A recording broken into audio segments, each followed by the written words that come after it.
Hello everyone, welcome back to my YouTube channel. तो आज हमने स्टिच बताई है सलवार की। आप थंबनेल देख कर के समझ ही गए होंगे कि आज का वीडियो किस टॉपिक पे है।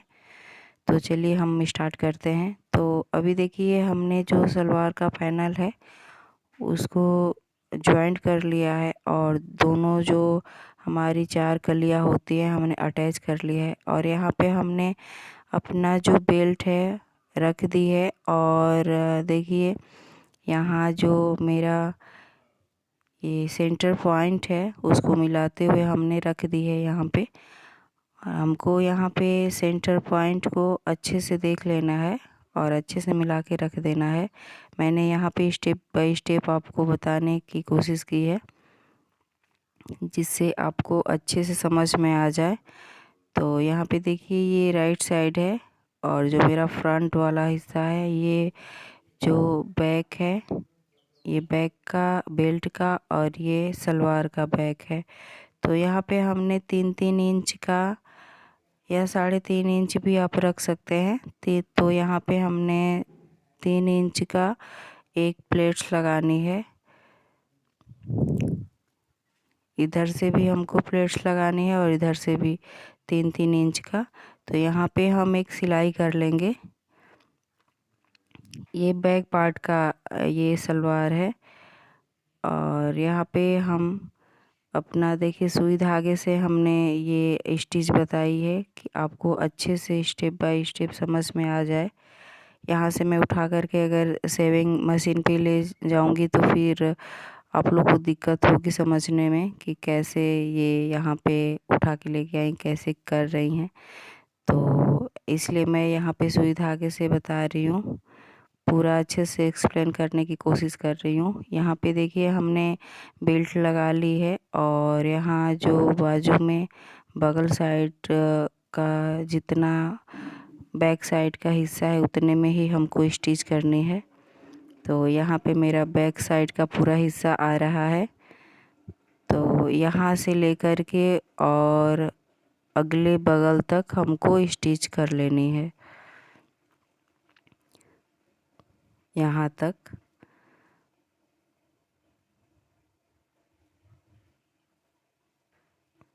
तो हम अपने सुई धागे की मदद से अपना स्टिच ये कंप्लीट कर लेंगे। तो यहाँ पे देखिए मेरा स्टिच कंप्लीट हो गया है।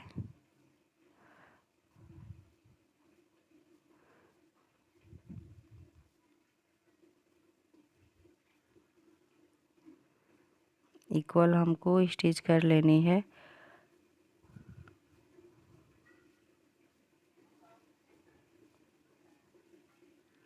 तो यहाँ मेरा स्टिच कंप्लीट हो गया। अब जो फ्रंट का हिस्सा है उतने में ही जो बेल्ट ऊपर हमने रखा है और उतने में ही पूरे कपड़े को हमको एडजस्ट करना होता है।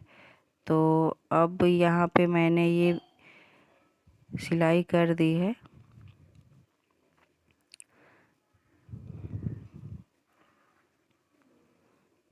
अब इतने कपड़े में हमको फ्रंट का जॉइंट करना है।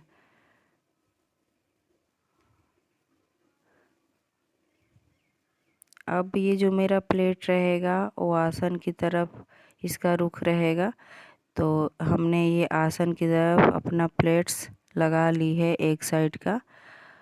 और देखिए यहाँ पे जो हमारा ये चौड़ा हिस्सा है, एक प्लेट्स चौड़ा हमको करनी है बगल का, क्योंकि वहाँ से मोहरी अगर ये चौड़ा प्लेट नहीं करेंगे तो हमारी जो मोहरी है पीछे जाने की दिक्कत होने लगती है। तो इसलिए हमको एक प्लेट्स चौड़ी रखनी है। और इधर का भी हमको प्लेट्स लगा लेनी है। तो पहले हम इसकी स्टिचिंग कर लेते हैं सुई धागे की मदद से। तो देखिए हमने यहाँ पे स्टिच कर ली है सुई धागे से। और फिर हमको जो इधर का भी अब स्टिच कर लेना है। तो पहले देख लीजिए कितने अच्छे से बैठ गया है प्लेट्स।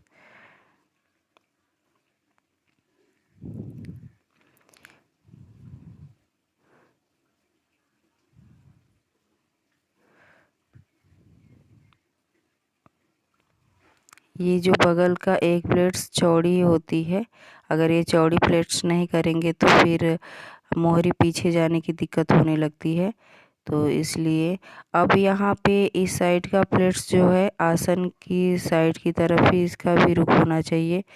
तो यहाँ पे हमने अपना ये प्लेट्स लगा ली है और यहाँ पे मेरा 8 प्लेट्स बैठा है, इधर भी मेरा 8 प्लेट्स ही बैठा है। तो इक्वल प्लेट्स होना चाहिए और सीधी सिलाई होनी चाहिए। तो यहाँ पे भी अपना हम स्टिच कर लेते हैं। तो हम सुई धागे की मदद से अपना स्टिच कंप्लीट कर रहे हैं। यहाँ पे देखिए कितने अच्छे से मेरा प्लेट्स रेडी है और इस पे हम बाद में सेविंग मशीन से अच्छे से अपना स्टिच कर लेंगे पक्की सिलाई। ये तो मैं एग्ज़ाम्पल के तौर पे मैं आपको बता रही हूँ और सिल के बता रही हूँ हाथ से, क्योंकि आपको अच्छे से एक्सप्लेन करने की कोशिश कर रही हूँ। अभी हम अपना मोहरी तैयार कर लेंगे, सलवार की मोहरी। तो हमने यहाँ पे 1.5 इंच की चौड़ाई ली है और 13 इंच लंबा ये मोहरी हमको बनाना है। तो हमने यहाँ पे कट कर ली है 2 स्ट्रिप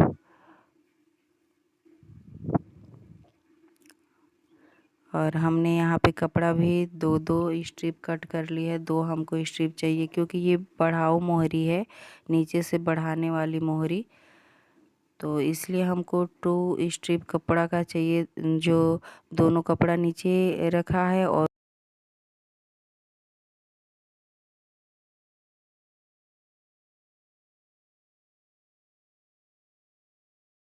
जोड़ते हुए हमको सिलाई कर लेनी है। तो यहाँ पे एक पैर का मार्जिन रखते हुए हमने यहाँ पे सिलाई कंप्लीट कर ली है। अब इसको हमको पलट करके और इसके ऊपर फिर एक सिलाई करनी है। तो यहाँ पे हम पलट दे रहे हैं और इसके ऊपर एक सिलाई हमको चला लेनी है, जिससे हमारा बुकरम अच्छे से बैठ जाए।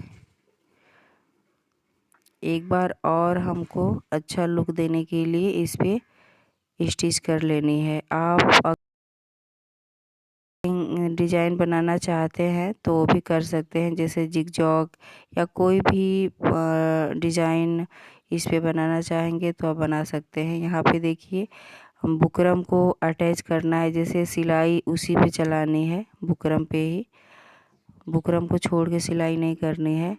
तो यहाँ पे हमने ऊपर की साइड 2 और नीचे की साइड 3-3 सिलाई कर ली है, जिससे हमारा मोहरी देखने में अच्छी लगे।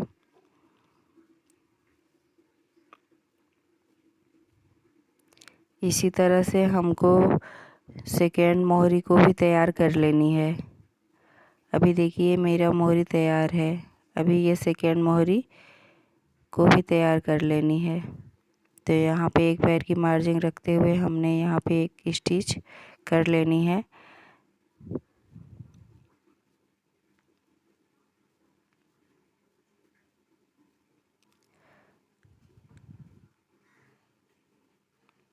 इसको भी हम पलट करके और इसके ऊपर बुकरम पे एक स्टिच कर लेंगे।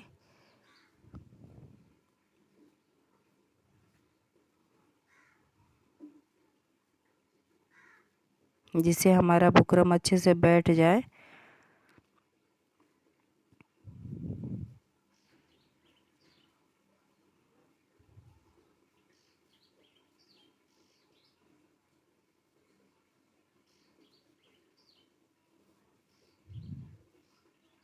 तो हमने यहाँ पे सिलाई कंप्लीट कर ली।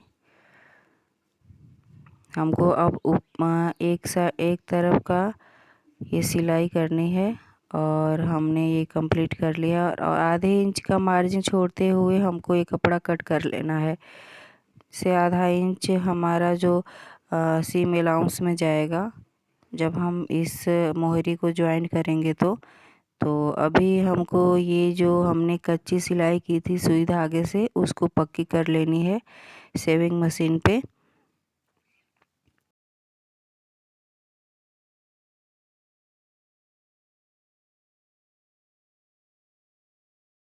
हम अब मोहरी अटैच करेंगे। तो ये हमारा उल्टा साइड रख कर सीधी साइड नीचे की तरफ रख कर के और ऊपर मेरा ये उल्टा साइड है, रख कर के हम अपना स्टिच एक स्टिच कर लेंगे मोहरी पे। नहीं है कि यहाँ पे बुकरम आपको नहीं बुकरम पे स्टिच नहीं करनी है, जो आधा इंच का जो हमने मार्जिन रखा था उसी पे हमको स्टिच करनी है।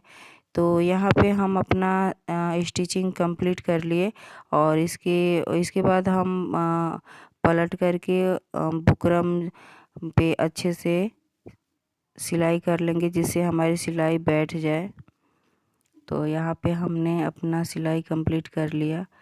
अब ये देखिए यहाँ पे हमारा जो मोहरी का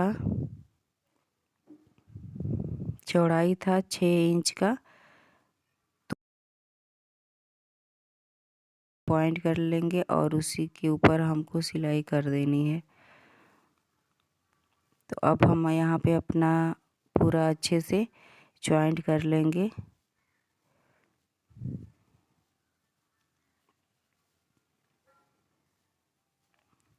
यहाँ पे देखिए मैंने जो क्रोच एरिया है वहाँ पे एक पिन लगा के रखा है, जिससे एक दूसरे पे अच्छे से क्रोच एरिया आए।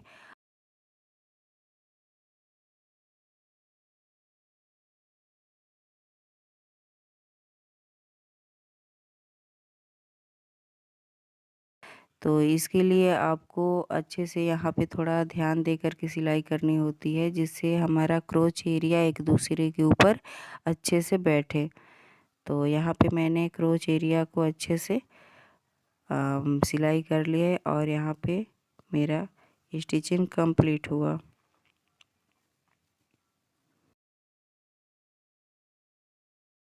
यहाँ पे देखिए मोहरी मेरी तैयार हो गई है। सो फ्रेंड्स, आप लोग को मेरे इस वीडियो से थोड़ा भी कुछ सीखने को मिला हो तो प्लीज़ मेरे चैनल को सपोर्ट करिए, सब्सक्राइब करें, लाइक करें और कमेंट करके बताइएगा कि आपको मेरा ये वीडियो कैसा लगा। सो सपोर्ट मी। Thank you.